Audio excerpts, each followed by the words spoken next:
Okay, let's move on. Now, you're probably wondering, why am I doing this podcast? It's a good question. I don't know either. But there are influences. But, like, for example, H3 podcast. It's pretty funny. I watch it a few times. I watch the highlight reels. Joe Rogan podcast, iffy. I watch Joe Rogan based on the guest that is on the show. So, for example, Elon Musk, I watched that one. Who else? Yeah, Elon Musk. That was pretty much the highlight. I rarely watch Joe Rogan podcast, to be honest, because,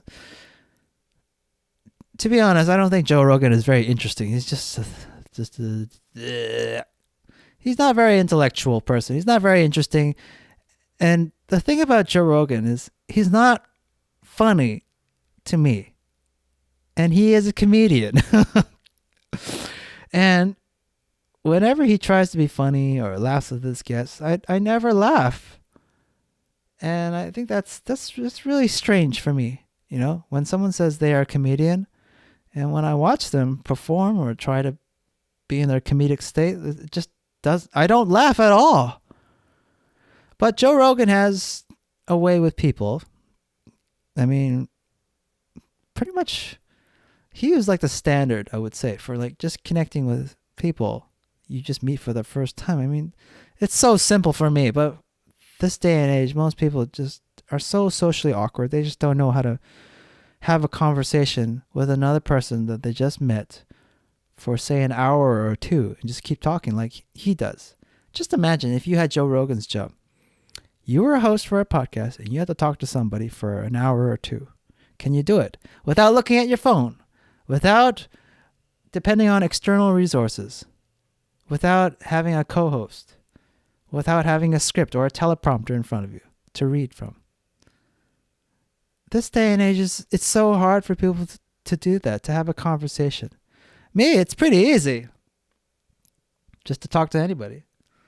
There's so much to talk about in life, for me, from my point of view. But we'll get into that later on. That is a whole nother podcast dealing with smartphones and just social, the way society is, social skills and social media bullshit. So, to be honest, I don't really listen to podcasts a lot. I find most of them very boring. The hosts are very safe. They don't ask very fun questions. Or people that make me laugh. If Dave Chappelle had a podcast and he was a host, I would definitely listen to that. But no, I've tried listening to podcasts in the past, and they're so boring.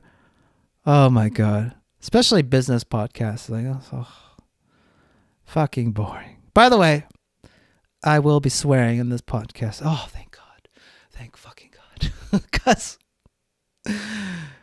I like swearing because I'm a guy. And guys swear. Or real guys swear. If you didn't know that. Never trust a guy that doesn't swear.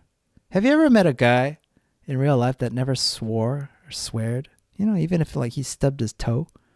Or like he hurt himself by accident in front of you. Yeah, I've met a few of them, and they're pretty weird. Weird people. You know, I wait for them to swear. Or I make sure that they try to swear. Like, hey, what the fuck's wrong with you? Hey, man. Motherfucker, how you doing? And I wait for them to reciprocate. You know, hey, motherfucker, how you doing? Pretty good, Justin, you motherfucker. How you doing? You know? Mind you, when I was a kid growing up, this is the way we talked. We just playfully dig at each other. It's playful. It's fun. We're not supposed to be, in this day and age, you know, most kids, you can't say that. You can't say that, Justin. You offend somebody. The point of saying this stuff is so that we can disarm all of that pride or that exterior shell that most of us carry around with us. You know, like, I'm a CEO. I'm an important person. I have this much money in the bank. Does not matter. None of that stuff matters. At At the end of the day, it's just two humans standing in front of each other, just talking, shooting the real shit. Okay, it doesn't matter. And the way we connect is by digging at each other. Just making fun of each other.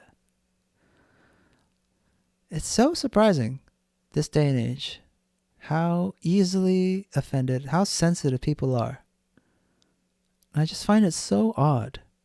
Like, it makes me wonder, or makes me question why I speak English at all. Because if I was speaking Korean or Russian or another language, it wouldn't matter. None of this stuff. People being sensitive. Well, that's the way it is. But let's just drop the pretentious bullshit, okay? Let's just get down to the real talk, okay? Real men swear. That's an absolute fucking fact, okay? So get over it, okay? If you like Dave Chappelle stand-up material, which I love, then you'll like what I say, okay? It's very similar. Dave Chappelle, to be honest, is the only guy that makes me laugh, stand-up wise. I tried watching Bill Burr, his latest special. Something about that fucking guy doesn't make me laugh. Anything he says does not make me laugh. He reminds me of just like a worn out, blue-pilled father and husband. Just that dad that's been just burnt out and just beaten down in life. That's what he reminds me of. Sometimes, yeah, he has his good way of saying things, good opinions on women and all that. He'll go into that. But overall, he doesn't make me laugh. No. Does not make me laugh. No. The only comedian that makes me laugh, two comedians that make me laugh, are Dave Chappelle, and I'll get to the second one a little bit later on the podcast. Okay, so yeah, I was just trying to watch the HT podcast. Thank you.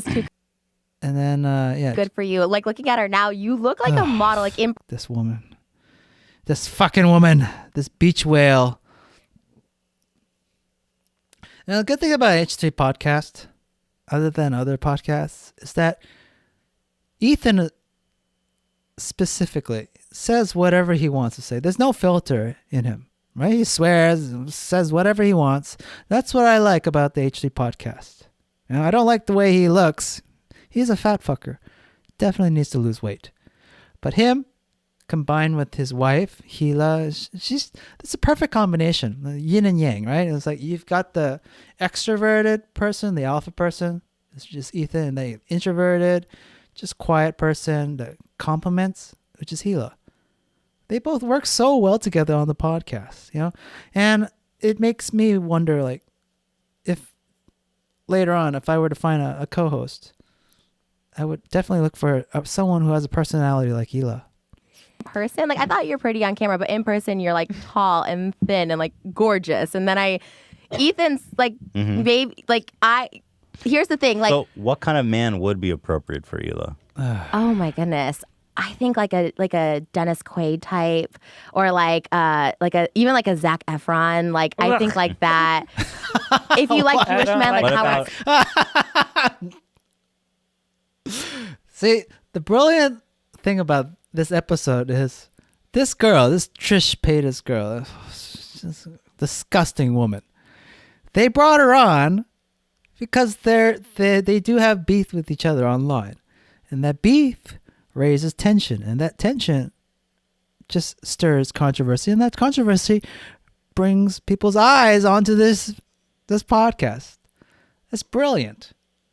A lot of podcasts that I listen to, you listen to, they bring guests on that they're kind of like the same person, same wavelength, A and A, like water and water, hot and hot, like you need the complete opposite sometimes, in order to have the perfect dynamics, just like Ethan and Hila, you need like HC podcast and someone outrageous like Trisha here. And that's why they wanted to bring her on the show, I bet. You know? Who wants to listen to just a boring person who agrees with you all the time? You want somebody who's completely opposite of you. And then you can start having arguments, and then arguments can turn into drama, and drama gets attention. Drama gets views. Stern, I think that would be more. You think Howard Stern is appropriate for Hila? Because he has the personality. So you don't go for looks, obviously, but like you must like personality, and Howard Stern has the personality. He has more personality than me. You think Ethan? He has a better personality. You have a personality. Yeah, but it's not as good. It's not that. Because when you say I'm a troll, what do you mean? Because what I define troll as is someone, and I don't mean to be provocative, but I do think of you as a troll because I see that you are at the center of a lot of dramas that drives views to your channel that I sometimes question if you do believe that. Or for example, when you respond to my video. You know, okay, Ethan's being fair. I mean, the way he talks, he's mature and he can throw in the jokes inappropriate. And yeah, Ethan makes me laugh too, sometimes. Because, yeah, he's just out there. Just like compared to other he's the funniest podcast host out there, I would say. Joe Rogan would be the least funniest, in my opinion. Just that guy never makes me laugh. I don't necessarily believe that you're as angry as or upset as you. One, I even did a really angry response, like a really nasty response. Okay. This girl obviously went on the show. She knows what she's doing. The way she's dressed, the way she's responding to the questions, and all of that. This is nothing surprising for me, but for most people it would be. You know, like, why would they have her on this show? Why does she say these things? There's a reason for all this. It boils down to money and business. Okay, she knows that when she does this show, if she dresses like that, she says these things, she's gonna get a lot of attention back to her on her, and that attention will convert into money. Okay, more subscribers, more people will check out her channel or social media and all that. Okay, so this is not surprising. Having flamboyant guests, crazy guests on a show like H3, and that's what I like. I mean, all other podcasts, they really play it safe, really boring, and just not really out there compared to H3. I would say the H3 podcast would be the best example of a podcast these days for me to emulate versus like, I don't know, like Joe Rogan. Yeah. Don't really like Joe Rogan. Other podcasts out there, not a lot that stand out in my mind. Anyways, moving on.